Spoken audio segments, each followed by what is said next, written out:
Ndugu yangu, sahibi salihin, kuwa na urafiki na watu wema, kwa sababu ukipotea machoni mwao, wao watakutafuta, na pale ambapo utaghafilika ukamsahau Mola wako, wao watakukumbusha. Sawa Na pale ambapo watakuwa wakijiombea dua wao na nafsi zao, hawawezi wewe kukusahau kwenye dua zao.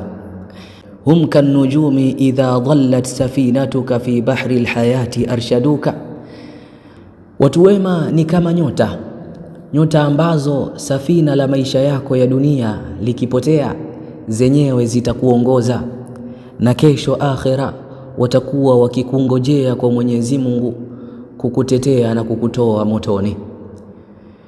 Unajua kwa nini? Kwa sababu wao wanakupenda kwa ajili ya Mwenyezi Mungu. Na ni kitu gani bora katika hii dunia kama kupendwa na mtu kwa ajili ya Allah?